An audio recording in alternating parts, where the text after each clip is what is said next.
Assalamualaikum warahmatullahi wabarakatuh. Alhamdulillah alladzi akbarana sa'a wa ta'ala li ibadihi mukhlisin inna la yusallu rusulana walladzina amanu fil hayatid dunya wa yawma yaqumul ashhad asyhadu an la ilaha illallah wahdahu la syarika lah wa asyhadu anna Muhammadan abduhu wa rasuluh. Allahumma sholli wa sallim wa barik ala nabiyyina wa rasulina Muhammad wa ala alihi wa ashabihi alladhina jahadu billahi haqqa jihadih fataqabbalahum rabbuhum bizabilillah wa syahadatal hubba yawma la yanfa'u malun wala banun illa man atallaha biqalbin salim. Alhamdulillah, puji syukur marilah kita panjatkan kehadirat Allah Subhanahu wa ta'ala atas segala kenikmatan yang dicurahkan oleh Allah. Pada malam yang berbahagia ini Allah memudahkan langkah kita, bersama-sama kita bisa hadir, bisa memenuhi jamuan istimewa undangan yang disediakan oleh Allah, bisa melaksanakan salat maghrib secara berjamaah. Mudah-mudahan ibadah kita ini diterima oleh Allah Subhanahu wa ta'ala. Semoga kita semua yang hadir di majelis ini, hidup kita semua diselamatkan dan dibahagiakan oleh Allah Subhanahu wa ta'ala. Ini lumayan ngos-ngosan, masuk jalan Jepara, sepedanya mati, jadi saya tutur dari masuk jalan Jepara sampai mulai jalan Jepara 10. Jadi anggotanya ngos-ngosan. Nah, hari ini kita akan membicarakan bagaimana Allah membimbing kita, Allah mengantarkan dan mengarahkan kita supaya kita betul-betul bisa menikmati dan merasakan kesempurnaan kebahagiaan kehidupan di dunia. Kita bisa menikmati dan merasakan kebahagiaan di akhirat. Kita mendapatkan keberlangsungan kesempurnaan kebahagiaan yang disediakan oleh Allah. Untuk itu panjenengan pirsani di Quran surat ke-17, surat Al-Isra, ayatnya ayat 105. Wa bil haqqi anzalnahu wa bil haqqi nazal wa ma arsalnaka illa mubasysyiran wa nadhira. Jadi di ayat ini Allah menunjukkan kepada kita bahwa Al-Quran petunjuk yang diberikan oleh Allah untuk hidup dan kehidupan kita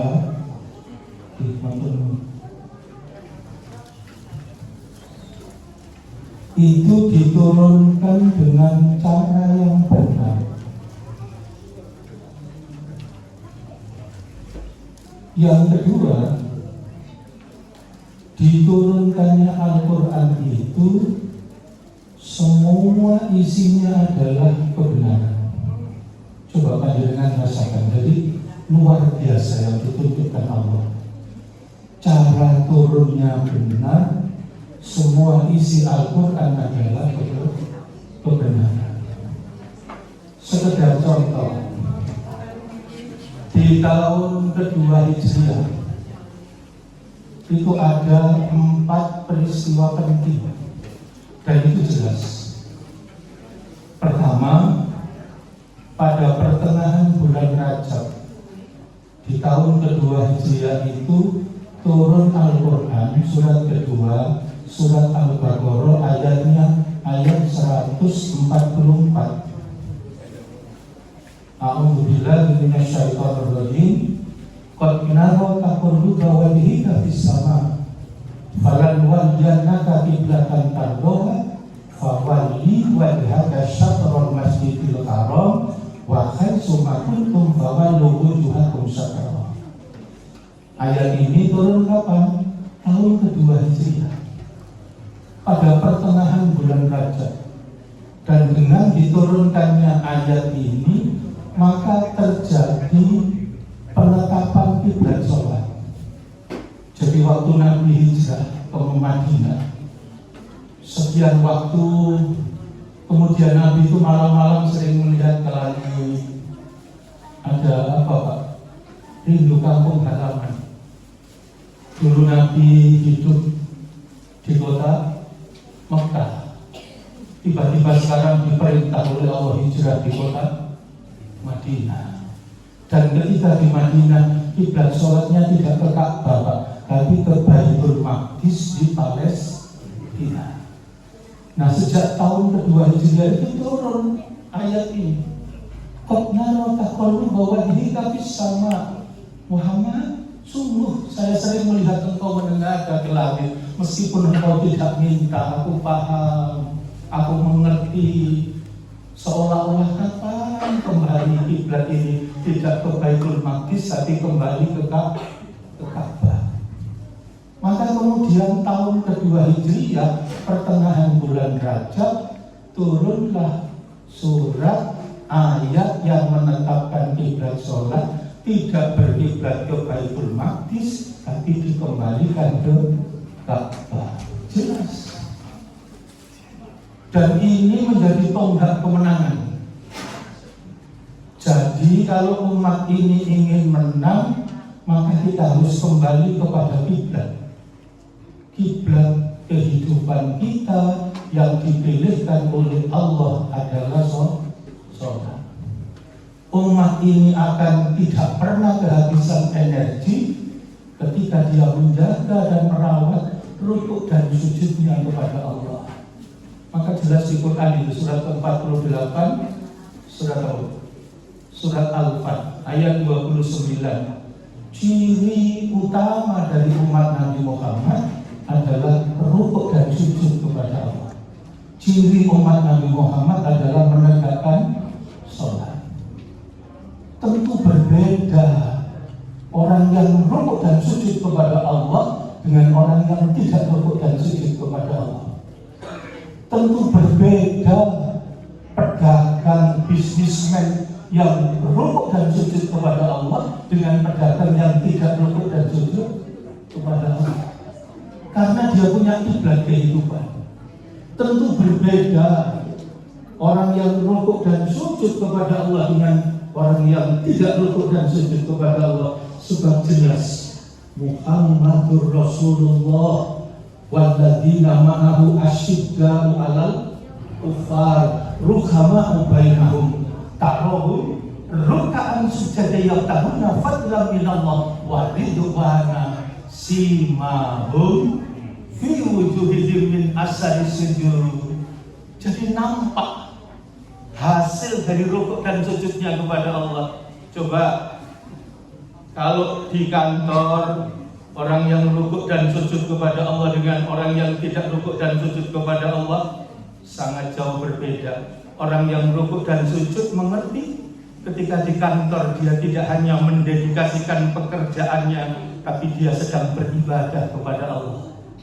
Ketika di pasar dia bisnis, dia bai'un, dia tidak hanya sekedar mencari untung, tapi dia sedang beribadah kepada Allah. Di kampus, di sekolah, tentu berbeda orang yang rukuk dan sujud dengan orang yang tidak rukuk dan sujud kepada Allah. Kenapa? Sebab orang yang rukuk dan sujud kepada Allah, dia telah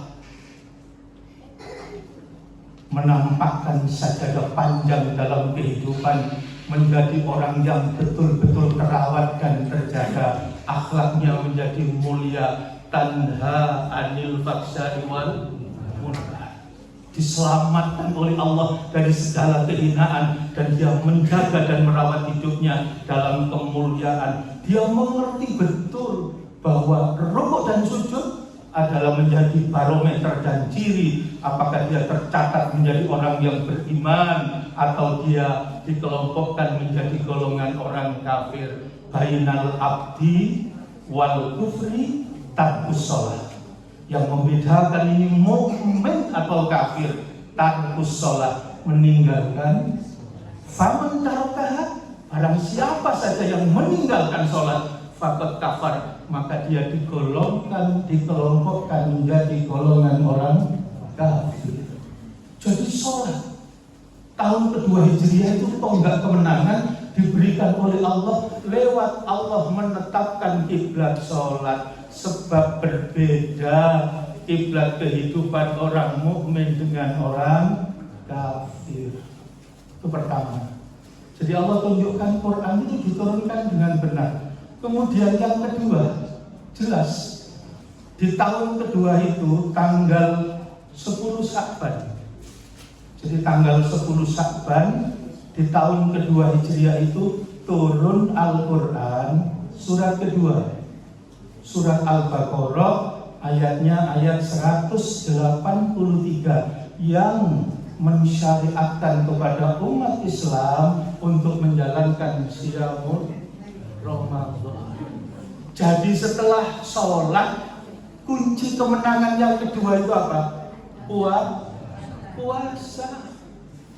Kita tidak akan pernah survive, kita tidak akan pernah bisa melambung dan kemudian kita berkarya ketika kita tidak mampu mengendalikan diri, tidak mampu mengendalikan hawa nafsu. Berapa banyak problematika kehidupan itu karena hadir disebabkan manusia tidak mampu mengendalikan hawa nafsunya. Maka Allah berikan pintu kemenangan yang kedua di tahun kedua Hijriah itu setelah Rajab, Sya'ban, tanggal berapa tadi? 10 Sya'ban, 1 bulan sebelum Ramadan. Itu Allah nanti bulan depan, bulan Ramadan, kalian diwajibkan menjalankan ibadah puasa. Dan puasa itu perisai. Kalau milik kita sendiri, haus, panas, ya ada es campur loh.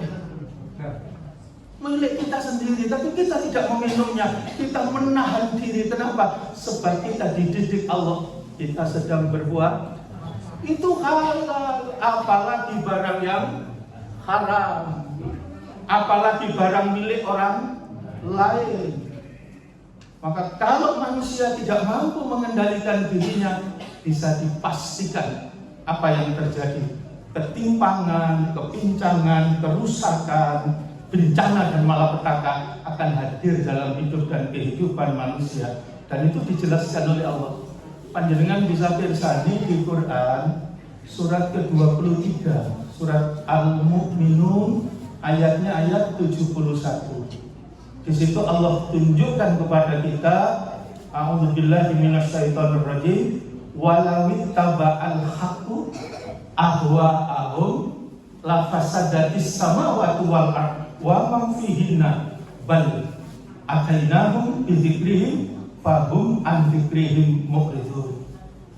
Kalau hidup ini ukuran kebenaran itu menggunakan hawa nafsu manusia, maka Allah kemudian ingatkan, ingat, pasti akan terjadi kerusakan. Apa yang ada di langit, apa yang ada di bumi, dan apa saja yang ada di antara keduanya.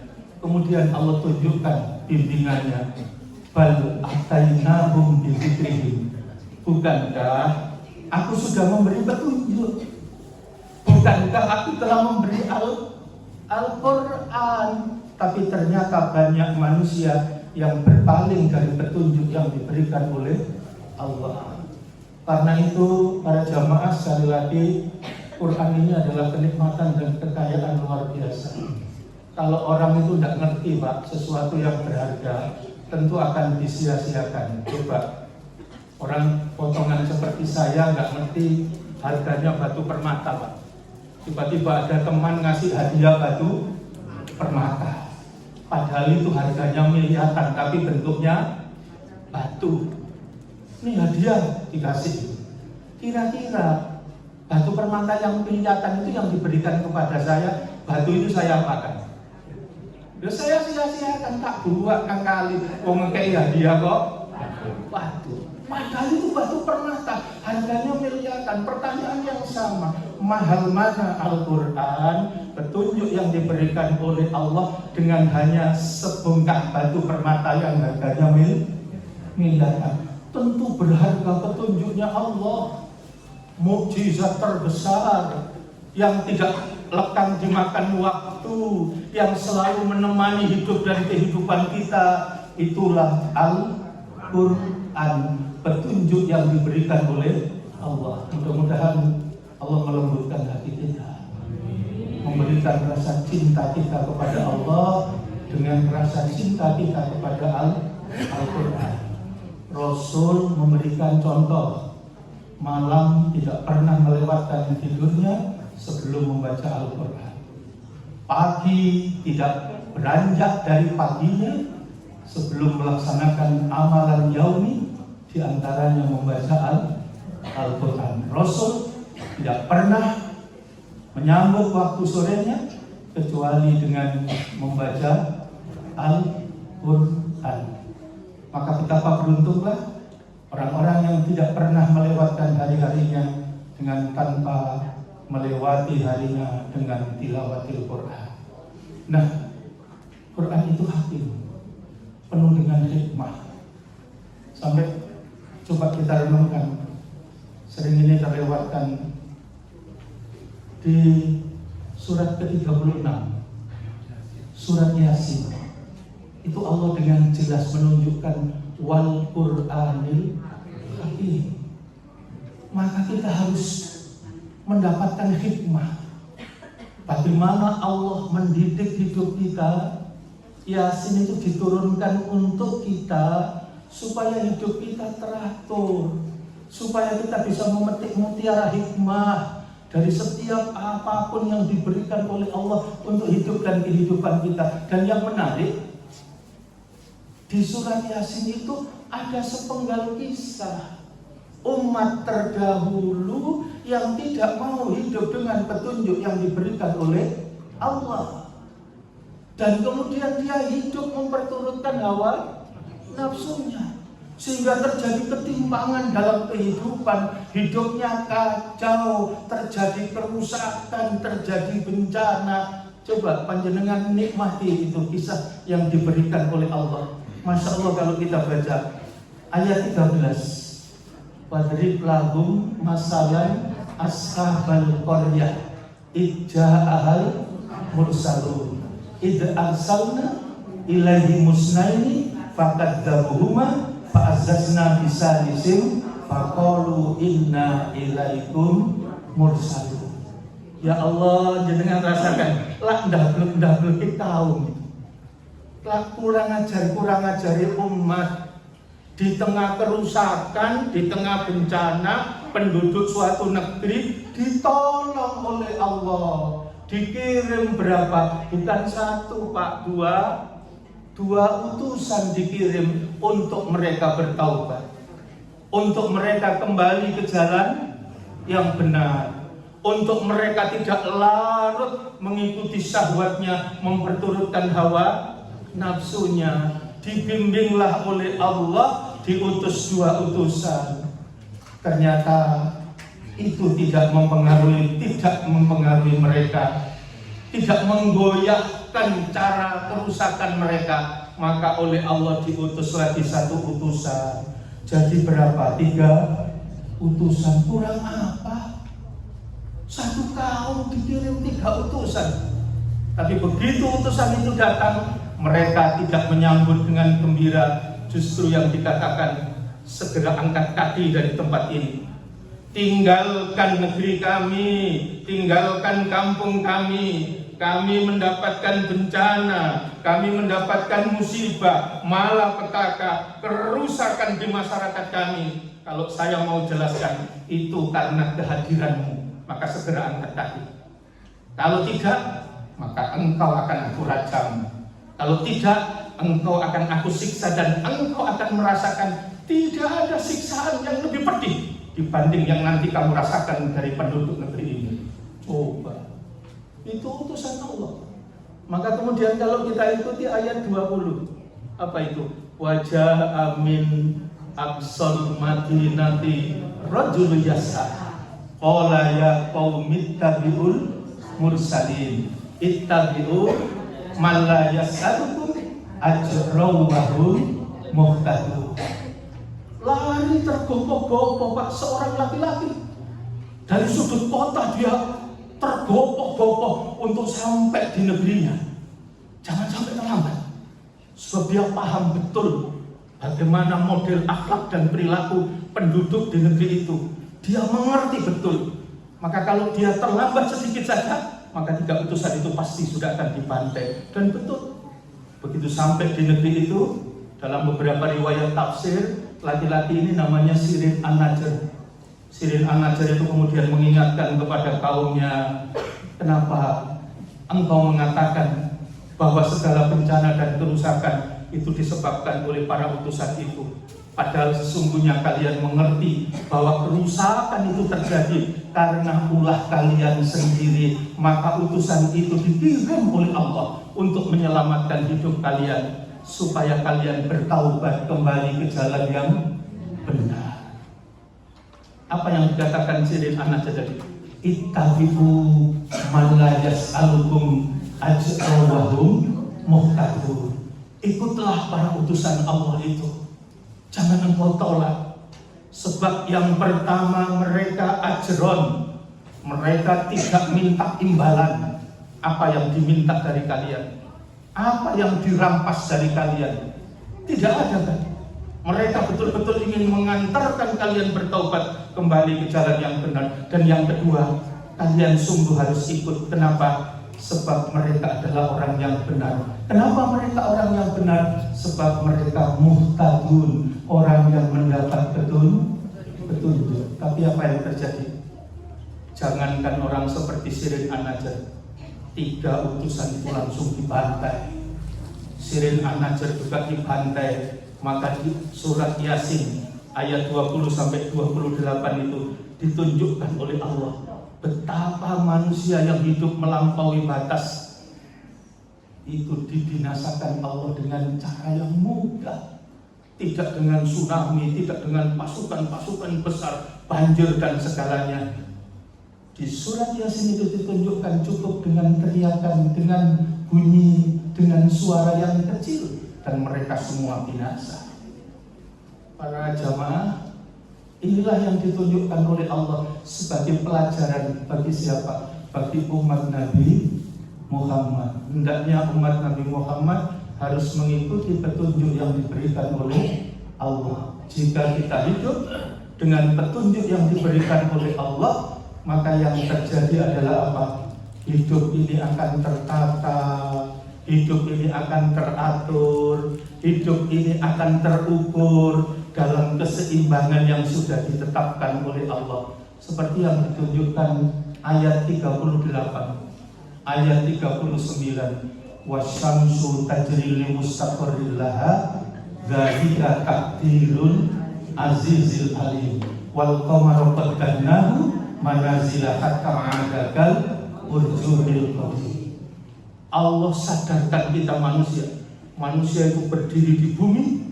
Bumi ini tidak diam, tapi bumi ini beredar di manzilah-manzilah, garis orbit yang sudah ditetapkan oleh Allah. Bumi beredar mengelilingi matahari, dan matahari tidak diam.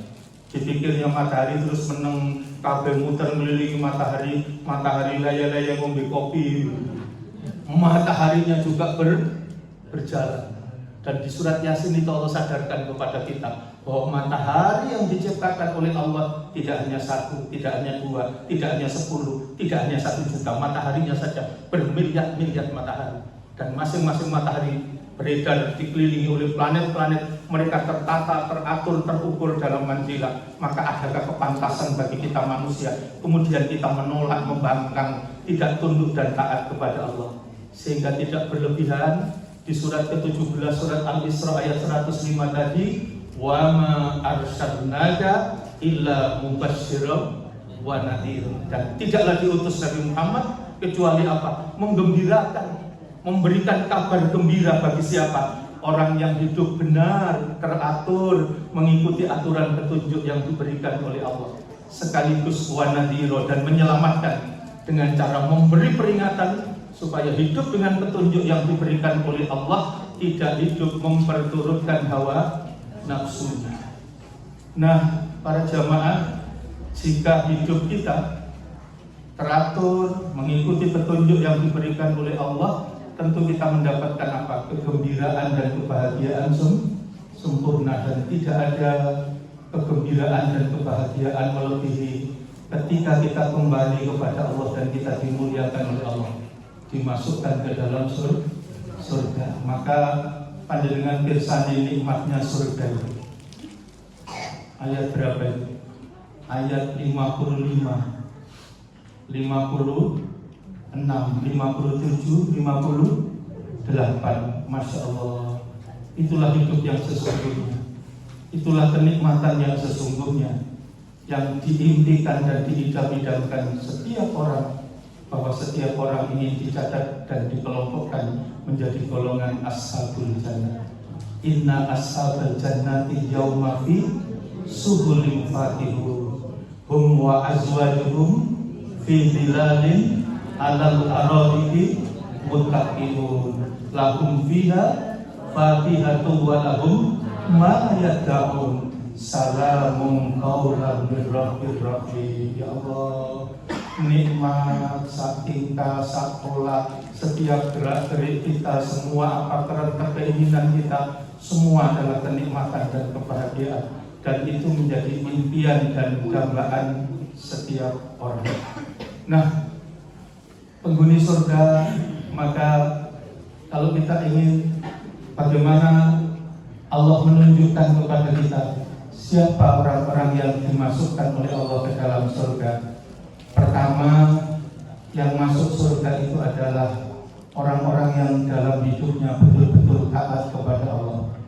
Ayatnya Quran surat ke-13, surat Ar-Ra'd, ayatnya ayat 18. Itu adalah golongan pertama yang diberikan oleh Allah keistimewaan untuk dimasukkan ke dalam surga. Lilladzina stajabu li rabbihimul husna walladzina lam yastajibu lahu law anna lahum ma fil ardi jami'an wa mislahu ma'ahu laftadaw bih ulaika lahum syu'ul hisab wa ma'wahum jahannam wa bisal mihal. Adapun orang-orang yang taat kepada Allah, dialah yang mendapatkan kebahagiaan sempurna, dialah yang mendapatkan husnah. Nilai husnah itu tidak bisa dibandingkan dunia. Sekalipun orang itu kaya raya, seluruh isi dunia dia miliki, kalau tidak cukup 2 dunia dia miliki, tapi dia tidak taat kepada Allah, maka dia menjadi orang yang merugi. Dan kerugiannya sampai di akhirat dimasukkan neraka jahanam. Maka orang yang taat kepada Allah adalah orang yang dimasukkan oleh Allah ke dalam surga. Yang kedua, siapa yang masuk surga? Ada di ayat 19, surat ke-13, surat Ar-Ra'd ayat 19. Siapa? Afamay ya'lamu annama unzila ilaika min rabbikal haqqu kaman huwa a'ma innama yatadzakkaru ulul albab. Jadi orang yang masuk surga itu adalah orang yang percaya dengan Al-Quran. Itu kebenaran yang diturunkan oleh Allah, dan kemudian dia hidup dengan petunjuk Allah itu, yaitu Al-Quran. Dialah orang yang dimasukkan ke dalam surga. Itu ada banyak, tapi yang berkaitan dengan yang kita bicarakan tadi, surat Yasin ayat berapa tadi? 55, 56 sampai 58. Jadi orang yang masuk surga itu orang yang betul-betul taat kepada Allah. Araftumullahu ta'ala walam tuwaddu haqqah. Ada orang itu yang percaya kepada Allah, tapi dia tidak menunaikan hak-haknya Allah, maka dia tidak tercatat menjadi ahli surga. Yang kedua, qara'tumul Qur'ana wa lam ta'malu bih. Ada orang-orang itu yang membaca Al-Quran, tetapi dia tidak meyakini Al-Quran. Terbukti apa? Dia dalam hidupnya tidak mau mengamalkan Al-Quran. Sampai Nabi itu mengingatkan, sayati ala ummati zamanun, akan datang satu zaman dari umatku. Kata Nabi apa? Yuksirul Qura. Apa? Kalau yang baca satu kan namanya qori. Kalau ini Qura berarti yang baca banyak. Baca Quran. Yuksirul Qura, tapi wa yafilul fuqaha. Tapi sebatas di kerongkongan, tidak masuk menjadi kepribadian. Mudah-mudahan Allah berikan hikmah ilmu yang bermanfaat. Allah tuntun, Allah bimbing kepada kita, Allah berikan kenikmatan dan kebahagiaan kepada kita sedikit-sedikit amalan yaumi. Ya, Nabi itu membiasakan, maaf kalau sudah saya sampaikan, setiap menyambut paginya membaca surat apa? Di antara hadis yang ditunjukkan Nabi, ya, itu ada di tafsir, menafsirkan di antara keutamaan surat Al-An'am. Itu ada hadis yang menyatakan man sholal fajru fi jama'ati wa qa'ada musalla wa qara'a salasa fi awwalihi suratil An'am wa khallallahu sab'ina malakan yusabbihuna Allah wa yastaghfiruna ila yaumil qiyamah. Siapa yang mau melaksanakan sholat subuh, selesai sholat subuh berzikir dan baca Al-Quran, ya, setelah berzikir baca Al-Quran, yang dibaca apa? 3 awal surat Al-An'am. Alhamdulillahilladzi khalaqas samawati wal ardh wa ja'ala adh-dhulumati wan nur summal ladzina kafaru bi rabbihim ya'dilun huwallazi khalaqakum min tin summa qada ajala wa ajalun musamman indahu summa antum tamtarun wa huwallahu fis samawati wa fil ardh ya'lamu sirrakum wa jahrakum wa ya'lamu ma taksibun. 3 ayat ini setiap pagi menyambut fajarnya, selesai sholat subuh, apa yang dinyatakan? Wa khallallahu sab'ina malakan. Allah akan hadirkan untuk orang itu 70 malaikat. Untuk apa malaikat itu? Yusabbihuna Allah. Malaikat itu bertasbih kepada Allah. Wa yastaghfiruna, dan memohonkan ampun bagi orang yang sholat itu ila yaumil qiyamah, sampai dengan hari kiamat. Jadi mudah-mudahan amalan yang sederhana yang Rasul telah sampaikan dalam sabdanya, mudah-mudahan ini juga menjadi amalan yaumi kita, para jamaah. Dan kalau malam, ya, itu kan ada hadis unzilat alayya suratun wa hiya salasuna ayat jumlatan wahidatan waqala hiya al-mani afil kubur.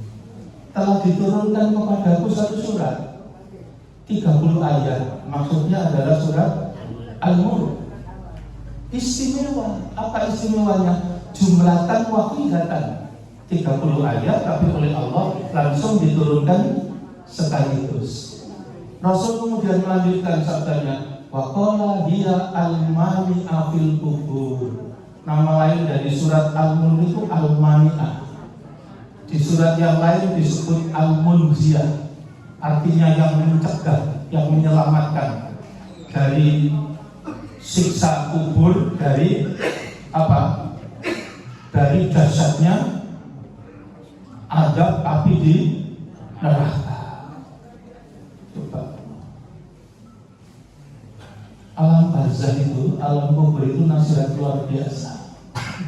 Jadi yang menyelamatkan dari hingar-bingar dunia itu ketika kita merenungkan tentang betapa dahsyatnya tentang alam barzah. Coba panjenengan rasakan surat ke-100 itu, surat Al-Adiyat. Itu kan innal insana li rabbih lakanu wa innahu ala dzalika lasyahid wa innahu li hubbil khairi lasyadid. Apa nasihatnya? Manusia itu lakanu, keterlaluan, sadar dengan kedurhakaannya. Kenapa kok ada manusia yang tidak mau taat? Sebab yang dianggap penting dan berharga itu hanya dunia. Maka nasihat dari Allah ada dua. Pertama, afala ya'lamu idza bu'sira ma fil qubur wa husila ma fis sudur.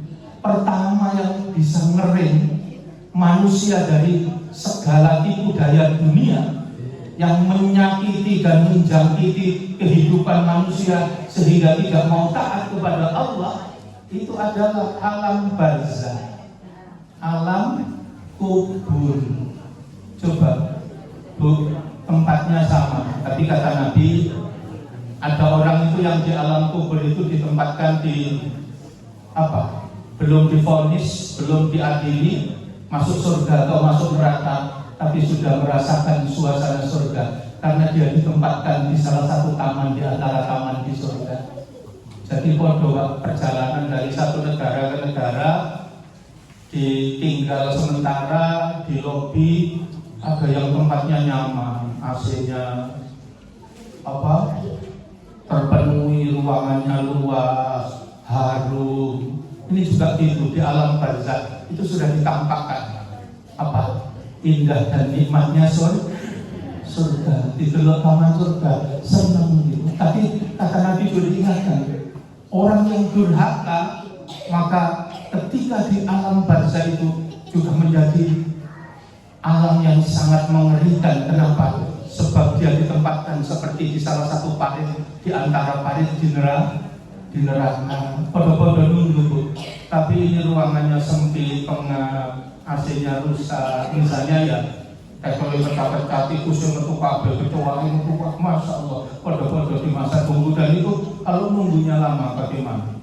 Neraka sudah digelar, ditunjukkan, maka belum masuk neraka sudah merasakan suasana neraka. Maka ini menjadi nasihat berharga bagi setiap orang supaya tidak tertipu dan terpedaya, tidak mau taat kepada Allah, durhaka kepada Allah. Dengan cara apa? Karena dia tertipu oleh kehidupan dunia. Maka ring pertama adalah alam barzah. Yang kedua tadi apa? Wa husilama bisudur. Nama sudur, sudur itu hati. Dan hati itu di Quran itu ada 4 lapisan. Lapisan pertama namanya sodrun, lapisan kedua namanya kolbun, lapisan ketiga namanya fuad, lapisan keempat namanya lub, jamaknya ulul alba. Kalau sodrun itu lapisan luar. Jadi pintu masuk dari pemahaman itu lewat pintu yang pertama namanya sudur, namanya sodrun. Maka doa belajarnya kan Robbi srofli sodri. Kalau mandek di sini ya hanya sebatas pengetahuan. Maka jangan heran ada orang tahu tata cara sholat, kaifiyah sholat, bacaan sholat, tapi belum tergerak untuk melaksanakan sholat karena baru masuk di sodrun. Ngerti zakat, keutamaan zakat, sodako, infak, tapi enggan untuk mengeluarkan zakat dan macam-macam karena sebatas sodrun. Tapi kalau dikupas lagi masuk ke dalam apa dari kolbun. Kalau sudah kolbun menggetarkan, orang ngerti sholat dan dia pasti melaksanakan sholat karena dia paham apa yang menjadi kewajiban kita untuk melaksanakan sholat, meskipun hanya sekedar gugur kewajiban. Yang ketiga adalah ketika fuad. Nah, kalau fuad itu kata orang Jawa sudah sudah menyatu, sudah mendarah daging. Jadi tidak bisa dilepaskan. Orang sholat itu bukan hanya kewajiban, tapi kebutuhan dan kerinduan. Dia sadar betul yang butuh sholat bukan Allah, tapi diri kita. Sholat itu investasi dan kekayaan yang tidak bisa disejajarkan dengan dunia. Maka dalam hidup dia tidak akan pernah main-main dengan sholat. Bahkan dia sampai punya kesimpulan ekstrim. Hidup itu hanya dua. Satu, menunggu waktu sholat karena sholat itu ibadah. Dan yang kedua, menunggu disolati karena kematian itu pas. Masya Allah. Sampai seperti itu. Kalau itu sudah masuk di apa? Fuad. Lebih tinggi lagi sudah lub. Kalau sudah lub itu tidak ada lagi kecuali dia berserah diri kepada Allah. Seperti apa itu? Inna sholati wa nusuki wa mahyaya wa mamati lillahi rabbil alamin. Maka panjenengan bisa bersani di Quran surat ke-17 surat Al-Isra ayat 107. Qul aminu bihi aw la tu'minu innal ladzina utul ilma min qablihi idza yus'a alaihim yakhiruna lil adqani sujada wa yaqulu subhana rabbina in kana wa'du rabbina lamafula. Inilah hikmah besar bagi orang yang memiliki kesempurnaan ilmu sehingga apa saja yang menjadi petunjuk dari Allah tidak ada pilihan lain. Idza yusla alaihim, apabila dibacakan ayat-ayat Allah sikapnya cuma satu, apa? Yakhiruna lil adqani sujada. Mereka akan sujud, mereka akan apa? Nurut, mereka akan taat, mereka akan tunduk dan patuh kepada Allah. Sujud itu rukaan sujada, sholat. Sujud itu taat, tunduk dan patuh kepada Allah. Panjenengan pirsani di Quran surat ke-22 surat Al-Hajj ayat 18 apa? Alam tara annallaha yasjudu lahu man fis samawati wa man fil ard wasyamsu wal qamaru wan nujumu wal jibalu wasyajaru wad dawabu wa katsirun minan nas. Apakah tidak engkau perhatikan bersujud kepada Allah, tunduk dan taat patuh kepada Allah, apa yang ada di langit, apa yang ada di bumi, wasamsu wal qamaru wal nujumu wal jibalu wasyajaru, matahari, bulan, bintang, gunung, pohon-pohonan, binatang melata, wadawabu wa katsirum minan nas. Masya Allah jelas, wa katsirum minan nas. Ternyata manusia tidak semuanya, tapi apa?